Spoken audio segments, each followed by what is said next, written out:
A little boy ran straight up to a group of 15 bikers and begged them to arrest him. And what happened next will shock you. Before we continue, make sure to subscribe. It was a chilly evening, the kind where the city lights glint off puddles left from a late rain. Inside a rundown diner at the edge of town, 15 bikers from the notorious Iron Wolves motorcycle club were winding down from their day. Engines roared outside as their bikes gleamed under the dim neon lights. Laughter and the clatter of forks filled the air, until the door slammed open. A tiny, trembling figure shuffled in. A boy no older than 7 or 8, skin bruised, clothes torn, and eyes wide with desperation. He scanned the room, heart pounding, and stepped straight toward the table where the bikers were eating. "Please, arrest me," he said, voice barely above a whisper. "Right now. I'm a criminal." The table went silent. Big Mike, the club president, leaned forward. He was a man with a face weathered by years on the road, tattoos snaking up his neck, hands the size of small dinner plates. "Hey, kid, what's your name?"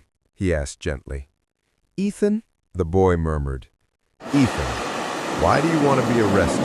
Big Mike asked, studying him. Ethan's hands shook as he reached into his pocket and pulled out a crumpled, half-eaten chocolate bar. "Because I stole this, and criminals go to jail." The bikers exchanged looks. Something was wrong, terribly wrong. "When's the last time you ate a proper meal, Ethan?" asked Razor, a towering man with a jagged scar across his cheek. Ethan hesitated, counting silently on his fingers. "Sunday, Monday, Tuesday, Wednesday, 4 days." Razor's voice grew rough. 4 days? You haven't eaten in 4 days? Ethan's gaze dropped. I can't say why," he whispered. "Why not?" Big Mike pressed, leaning closer. "Because if I tell you, you might feed me, and then I won't go to jail. They give 3 meals a day there." The room went cold. The realization hit them all at once. This boy, he wanted to go to jail because it was the only place he would eat. "Where are your parents, Ethan?" Big Mike asked, his tone softening. Tears welled in his eyes. My dad, he died in Afghanistan when I was 5. The bikers exchanged glances. A Gold Star kid, the son of a fallen soldier. "And your mom?" Razor asked cautiously. She married Derek," Ethan said quietly, voice trembling. He doesn't like me very much."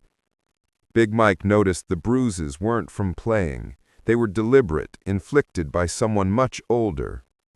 "Did Derek do this to you?" Big Mike pointed to the dark purple bruise beneath Ethan's eye. Ethan went silent. That silence spoke volumes. "Where is he now?" Razor asked, his voice low and dangerous. "Home, with Mom. He said if I came back, he'd hurt me worse." Every biker at the table felt a surge of anger. This wasn't just any stepfather. It was a predator preying on a child. "How long have you been out here, Ethan?" Big Mike pressed. 2 days. I slept behind the gas station dumpster." Big Mike's jaw tightened. He made a decision in that instant, a decision that would change the boy's life forever. "All right, Ethan, we're going to arrest you. But first, we need to follow proper procedure." "Proper procedure?" Ethan's eyes lit up with hope. "Yes," Big Mike said, forcing a small smile. "Every criminal gets a last meal before jail. That's the law." He waved to the waitress. "Bring this dangerous criminal the biggest cheeseburger you have. Fries, milkshake, pie, everything." Ethan's face lit up as the food arrived. He ate like a wolf, as the bikers watched silently, hearts aching. Meanwhile, Big Mike pulled out his phone. "Snake, I need info on a Derek Thompson, married to a widow with a son named Ethan, domestic violence history." Within minutes, Snake had the details. Derek Thompson, 2 prior arrests for domestic abuse, address confirmed, only 10 minutes away. Big Mike clenched his fists. The man who had abused this child and his mother had no idea who was coming. Ethan looked up, mouth full. "Am I going to jail now?" "Soon," Big Mike said. "But first, we need to collect your things." Fear flickered in Ethan's eyes. "No, Derek, he'll hurt you too." The bikers laughed. "Let him try," Razor said, eyes dark.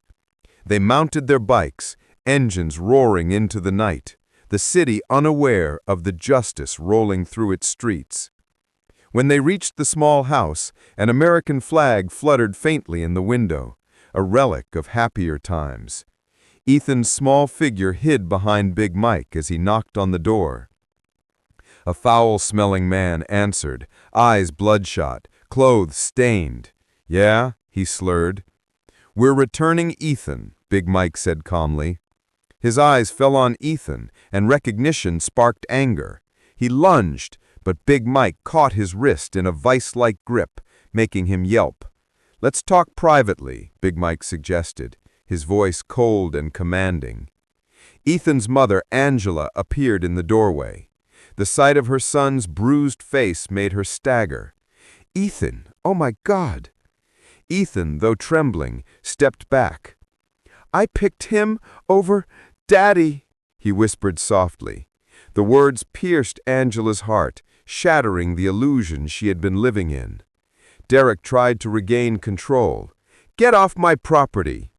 "I'd love to explain your pattern of abuse," Big Mike said evenly, his eyes like steel. The confrontation had begun, and there was no turning back. Ethan's stepfather thought he could intimidate the bikers, but he had no idea what was coming next. Before we continue, make sure to subscribe. Derek's face twisted with rage as Big Mike and Razor flanked Ethan's mother.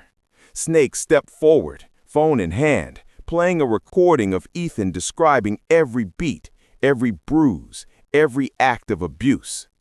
The room went silent. Derek's bravado evaporated instantly. You can't prove anything," Derek stammered. "Actually, we can," Snake said coolly, letting the recording play again. The little boy's trembling voice echoed in the small living room, leaving no room for doubt. Big Mike's voice cut through the tension. "You like hitting kids? How about trying someone your own size?" Derek swung at him recklessly. Big Mike caught his fist mid-air, twisted his arm behind his back, and slammed him against the wall with a force that left no question. He was outmatched. "Please, don't hurt him," Angela pleaded, voice breaking. "He'll be worse after you leave." Big Mike paused. She was right. They couldn't stay here forever. They weren't here to intimidate. They were here to protect. "Pack your things," Big Mike instructed firmly. "You and Ethan are leaving tonight." "I can't. I have nowhere to go," Angela cried. "Yes, you do," a new voice said. The bikers turned to see a woman in full military uniform, stripes gleaming under the porch light. "I'm Sergeant Lisa Martinez. I served with your husband in Afghanistan." Angela gasped. Ethan's eyes widened. You saved my dad's life." "And now I'm here for you," Lisa said softly. "I've been looking for your family for 2 years." Derek's face drained of color. He realized he had no allies, no witnesses, no chance of escape. 3 bikers swiftly restrained him. Big Mike stepped forward.